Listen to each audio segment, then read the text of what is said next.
नमस्कार। मैं Dhananjay Kumar the public India में आपका स्वागत है। बिहार फिर चर्चा में है।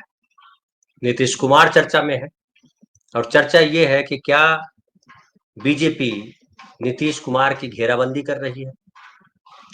और ये चर्चा और इसलिए बढ़ गई कि राज्यपाल जो है कल बदल दिए गए।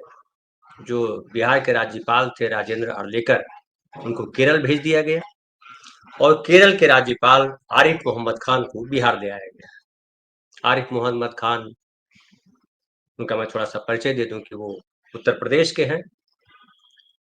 लंबे समय से केरल में राज्यपाल रहे वो, और राज्यपाल के तौर पे उन्होंने जो है, कहते हैं कि एक बीजेपी के नेता की तरह काम किया और जो वहाँ वामपंथी सरकार है उसकी कई परेशानियां खड़ी की उसके सामने। राज्यपाल लगातार चर्चा में रहते हैं, खास करके पहले भी, हालांकि इंदिरा गांधी के समय भी राज्यपालों की चर्चा होती थी, लेकिन नरेंद्र मोदी जी के राज्यपाल जो है एकदम अलग होते हैं। आप जगदीप धनखड़ जी को याद कीजिए, वो पश्चिम बंगाल में उपराष्ट्रपति बनने से पहले वो राज्यपाल थे और बहुत हंगामा हुआ। अभी भी जो वहाँ राज्यपाल है पश्चिम बंगाल के, उनका लगातार झगड़ा चल रहा है। और राज्यपाल जो है स्टेट में, हालांकि वो राष्ट्रपति के प्रतिनिधि होते हैं और ये ध्यान रखना होता है कि स्टेट जो है ठीक तरीके से काम करे, संवैधानिक तरीके से काम करे, और कुछ गड़बड़ी होती है तो केंद्र सरकार को रिपोर्ट भेजे, राष्ट्रपति को रिपोर्ट भेजे। लेकिन राज्यपाल जो है वो सक्रिय राजनीति में उतर आ रहे हैं, ये एक गलत बात है। संविधान के दृष्टिकोण से अगर देखें तो सत्ता के अगर दो केंद्र हो जाएंगे तो लोकतंत्र को प्रॉब्लम हो जाएगी, और बीजेपी इस प्रॉब्लम को बढ़ा रही है, ये दुख की बात है। हालांकि बीजेपी खुद इसकी भुगत ही रही है।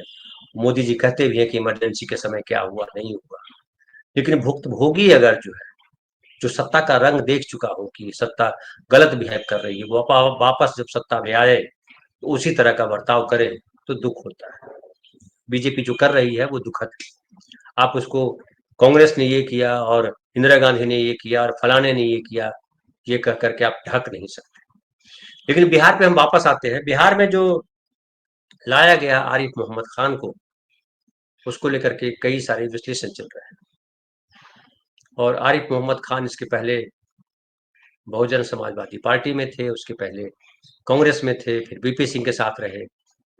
और कहा जाता है कि जो शाहबानो प्रकरण हुआ था, शाहबानो मामले में सुप्रीम कोर्ट का फैसला उलटने के लिए जो संविधान संशोधन किया गया, जो बिल लाया गया, आरिफ मोहम्मद खान उसके खिलाफ थे। और राहुल और राजीव गांधी को समझाया था उन्होंने कि आप ये मत करो, ये गलत हो जाएगा। और ये जो आया है सुप्रीम कोर्ट का फैसला, वो मुस्लिम समाज को सुधारने के लिए जरूरी है। लेकिन कहते हैं कि पहले तो मान गए और फिर राजीव गांधी जो है पलट गए, और मुस्लिम वोटों की वजह से वो पलट गए। राहुल गांधी के जो पिताजी है राजीव गांधी, उस समय प्रधानमंत्री थे। उसके बाद फिर जब साहबानो केस में बिल लाया और पूरे सुप्रीम कोर्ट के आदेश को पलट दिया, फिर लोगों की चिंता हुई कि अरे अब तो हिंदू नाराज हो जाएंगे। और फिर उसके बाद जो राम जन्मभूमि बाबरी मस्जिद का विवाद जो था, जो ताले में बंद था, ताला भी राजीव गांधी ने खोला, और उसके बाद जो देश में हुआ हम सब उसके गवाह हैं। लेकिन बिहार में जो चल रहा है, जो लाया गया, उसके पीछे कहा जा रहा है कि बीजेपी के लिए जो है बड़ी चिंता का कारण है।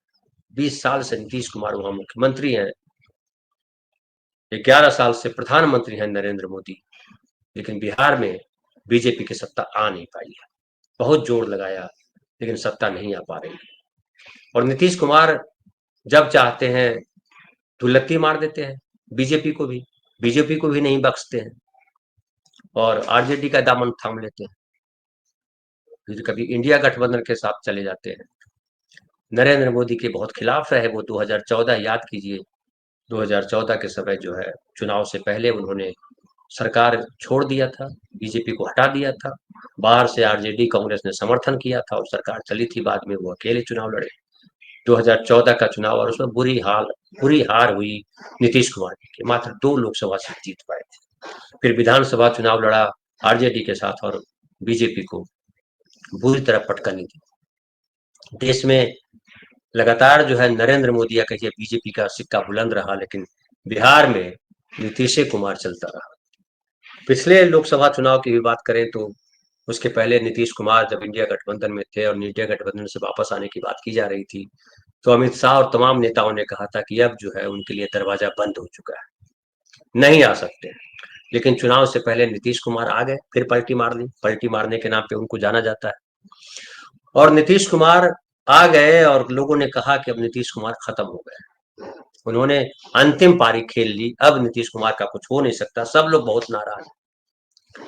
लेकिन जो लोकसभा का परिणाम आया उसमें 15 सीटों पर लड़े थे नीतीश कुमार, 12 सीटों पर जीत मिली उनको।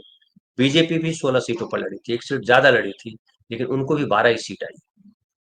और इंडिया गठबंधन जो देश में एक माहौल था, लग रहा था तेजस्वी यादव बड़ा बढ़िया करेंगे, उन्होंने बढ़िया नहीं किया और एनडीए को भारी सफलता मिली और नीतीश कुमार का नेतृत्व तो उसके लिए महत्वपूर्ण माना गया कि नीतीश कुमार अगर इंडिया गठबंधन के साथ होते तो सफलता नहीं मिलती, ये कहा जा रहा है। लेकिन अभी जो है नीतीश कुमार के साथ 2020 में जो हुआ, कहा जा रहा है कि वो बीजेपी दोहरा सकती है।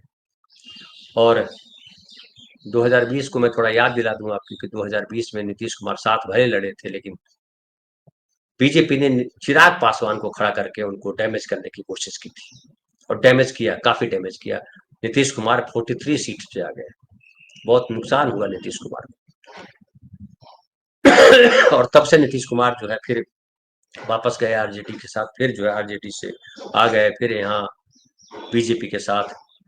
और अब फिर कहा जा रहा है कि नीतीश कुमार को इस बार निपटा दिया जाएगा। इसलिए जब कहा उन्होंने जो अमित शाह जी है, उन्होंने कहा कि मुख्यमंत्री कौन बनेंगे या क्या चुनाव किस तरह से लड़ा जाएगा, ये हम मिल बैठ करके तय करेंगे। उसके बाद जेडीयू में हलचल हुई और बीजेपी परेशान हो गई। बीजेपी के नेता जो स्थानीय अध्यक्ष हैं बिहार बीजेपी के, उन्होंने और जो डिप्टी चीफ मिनिस्टर है सम्राट चौधरी, उन सब ने बयान दिया और कहा कि नहीं, नीतीश कुमार जी के नेतृत्व में ही हम चुनाव लड़ेंगे। तो इसको कहा गया कि डैमेज कंट्रोल किया बीजेपी ने। अमित शाह ने डैमेज कर दिया था वहां भी। बाबा साहब की आलोचना करने के बाद या बाबा साहब पे तंज करने के बाद, उनका अपमान करने के बाद जो एक माहौल था कि अमित शाह जो भस्मासुर बन गए हैं, यहाँ भी बिहार में भी वही हुआ कि अमित शाह जो है लेट डूबेंगे। नीतीश कुमार अगर शिफ्ट हो गए उधर तो मुश्किल हो जाएगा। बीजेपी जो सत्ता में है और आगे जो संभावना बन रही है कि नीतीश कुमार के बाद बीजेपी सत्ता हथिया लेगी, वो सपना अधूरा रह जाएगा। और ये आरिफ मोहम्मद खान को लाया गया है, उसके पीछे वजह बताई जा रही है कि आरिफ मोहम्मद खान चूंकि मुस्लिम नेता है, मुस्लिम है, तो मुस्लिमों में बड़ी पैठ है उनकी, नीतीश कुमार की। तो मुस्लिम, ईबीसी, ओबीसी, दलित, ये जो गठजोड़ है उसमें नीतीश कुमार की बड़ी जबरदस्त पैठ मानी जाती है। कुछ सवर्ण भी कुछ वोट करते हैं, लेकिन बहुत कम संख्या में है। जब वो आरजेडी के साथ होते हैं तो बिल्कुल खिलाफ हो जाते हैं, जब नीतीश जी बीजेपी के साथ होते हैं तो साथ होते हैं। हालांकि 2020 का चुनाव अलग परिणाम दिया था।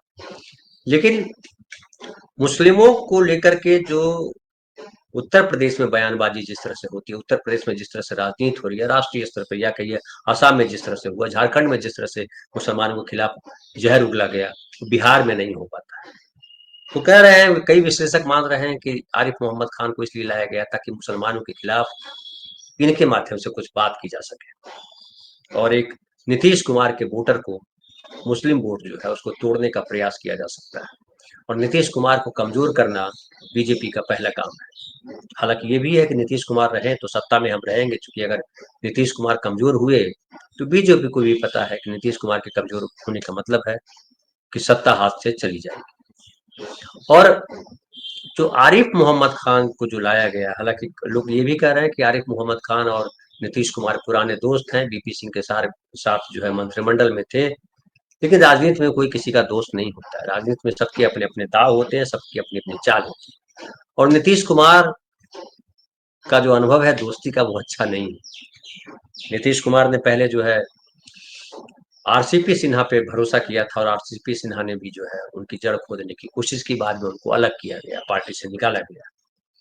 अभी संजय झा के बारे में भी कहा जा रहा है कि संजय झा जो केंद्र में राष्ट्रीय ये जो है वो मंत्री हैं और बने हुए हैं executive president Janata Dal you के,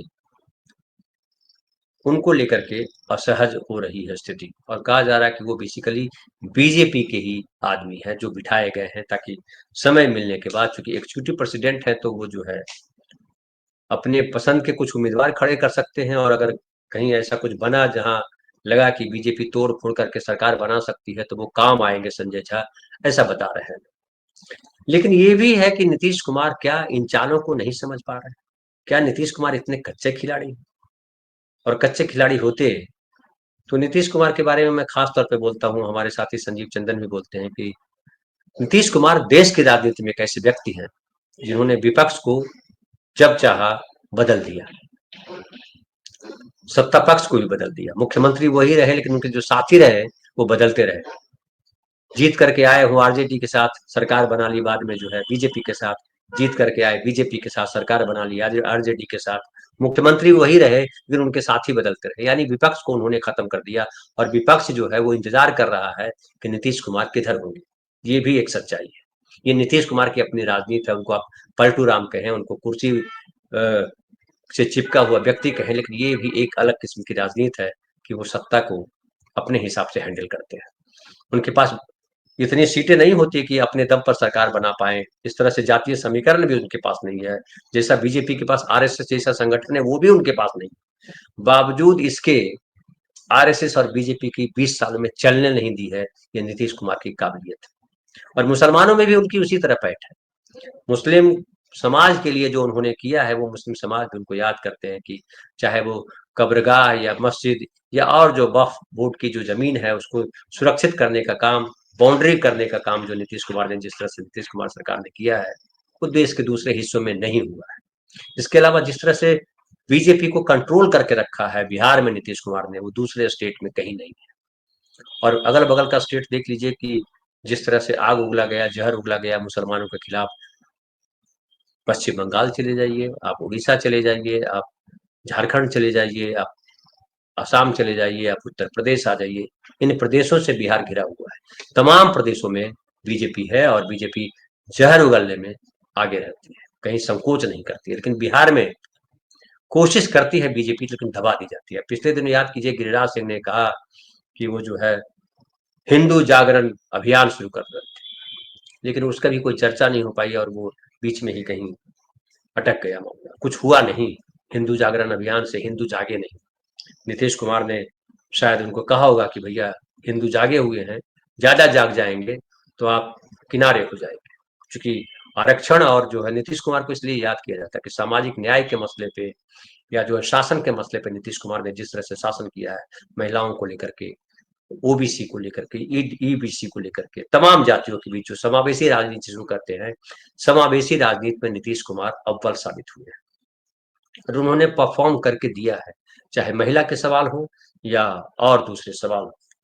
जाति गणना जो उन्होंने करवाई, हालांकि जाति गणना का जो हासिल होना था कि सब जो ओबीसी को जो दिया गया था, ओबीसी को जो आरक्षण दिया गया था वो आरक्षण उनको कैंसिल कर दिया गया और नवम अनुसूची में शामिल करने की बात की जा रही है नीतीश कुमार के द्वारा, वो अब तक नहीं की गई है, मोदी जी ने किया नहीं। तो एक ये भी है अग्नि परीक्षा की क्या नीतीश कुमार नवम अनुसूची में शामिल करवा पाते हैं ओबीसी आरक्षण को जो बढ़ाया गया था उसको, ये एक बड़ा सवाल है। लेकिन नीतीश कुमार क्या इतनी आसानी से हार मान लेंगे, सवाल ये भी है। उनका जो एजेंडा है सामाजिक न्याय का, क्या उसको छोड़ देंगे? क्योंकि उनका जो वोट बैंक है वो वोट बैंक बेसिकली वही आरक्षण चाहिए उनको। और जिस तरह से नीतीश कुमार के बारे में कहा जाता है कि उनको धोखा देने वाले धोखा तो देते हैं लेकिन उनकी पार्टी को तोड़ना आसान होता नहीं है, क्योंकि नीतीश कुमार जानते हैं और ढील देते हैं। नीतीश कुमार आरसीपी सिंह को भी जान रहे थे, ललन सिंह को भी जान रहे थे, संजय झा को भी जान रहे थे और ढील देते हैं। और वो उनके बारे में कहा जाता है कि वो केवल राजनीति ही नहीं, केवल नेताओं को भी एक दूसरे के काउंटर खड़ा नहीं रखते हैं, केवल एक एक के खिलाफ दूसरे को खड़ा रखते हैं कि इसको दबाना है तो किसको उठाया जाए, नीतीश कुमार बहुत बढ़िया जानते हैं। किसको उठाया जाए तो कौन दबेगा, ये नीतीश कुमार खूब बढ़िया जानते हैं। तो वो ये काम जो है वो नौकरशाही में भी करते हैं। नौकरशाही में भी जो सेक्रेटरीज वो तय करते हैं, वो तय करने में वो रखते हैं कि हर लॉबी का हो। कोई अगर सवर्ण लॉबी से अगर है तो उसको काउंटर करने के लिए दलित लॉबी से भी लेकर के आते हैं। फिर जो है ओबीसी भी, ओबीसी में भी ईबीसी भी रखते हैं ध्यान। तो तमाम जो जो हमारे समाज का जो ढांचा है, जो जो हमारे समाज में जो लेयर है, जातीय लेयर है, उनको भी नीतीश कुमार बहुत बखूबी काउंटर कर पाते हैं, उसको साध पाते हैं। और केवल राजनीति में नहीं, वो नौकरशाही में। इसीलिए जब वो काम कर रहे होते हैं तो कोई उनके राह में रोड़ा नहीं बन पाता है। नीतीश कुमार अकेले होते हैं, वो जो निर्णय लेते हैं वो इम्प्लीमेंट होता है। बाकी अगर कोई निर्णय लेता है तो उसके इम्प्लीमेंट होने में भी टेंशन हो जाता है, मंत्रालय बदल जाता है, सेक्रेटरी बदल जाते हैं और कहते हैं कि नीतीश कुमार की वहां केवल चलती है। जो डिप्टी चीफ मिनिस्टर बीजेपी के दो बने हुए हैं वो मोहरे के तौर पे, उनसे ज्यादा बताया जाता है कि उनकी हैसियत नहीं है। वो बस वो एक प्रतिनिधि है बीजेपी के, बाकी सत्ता में उनकी जो है कोई बहुत इंपॉर्टेंट रोल हो, नीतीश कुमार के सामने उठ करके खड़े हो पाए, कुछ बोल पाए, अपनी बात मनवा पाए, ये नहीं हो पा रहा है। और इसका मलाल जो है बीजेपी के नेताओं को है। अभी देखिए गिरिराज सिंह जी ने भी साथ न्यूज आ रही है कि कहा है कि इनको भारत रत्न दिया जाए, हालांकि ये तंज है, नीतीश कुमार को भारत रत्न दिया जाए या कहा जाए कि नीतीश कुमार को अब साइड लाइन करने के लिए इशारा किया जा रहा है कि नीतीश जी बहुत हो गया, आप किनारे हो जाए। तो लेकिन नीतीश कुमार जो है वो किराने किनारे होने को तैयार नहीं है। वो अभी भी मुख्यमंत्री के पद के लिए अपने आप को समझते हैं, उनको लगता है कि सत्ता में हमको बने रहना चाहिए, इसलिए फिर से एक बार तैयारी में जुट गए हैं। जो प्रगति यात्रा है वो तो कर रहे हैं, उसके अलावा वो जो है इस बार तय कर रहे हैं कि हमको बीजेपी से ज्यादा सीटों पर लड़ना है। बीजेपी अगर 90 सीटों पर लड़ती है तो हम 115 सीटों पर लड़ेंगे, मतलब उससे 10 15 20 सीटें ज्यादा हमको चाहिए। और अगर नहीं देती है बीजेपी तो फिर तो दरवाजा खुला हुआ है, अकेले भी लड़ सकते हैं, दरवाजा खुला हुआ है, कई सारी चीजें हैं।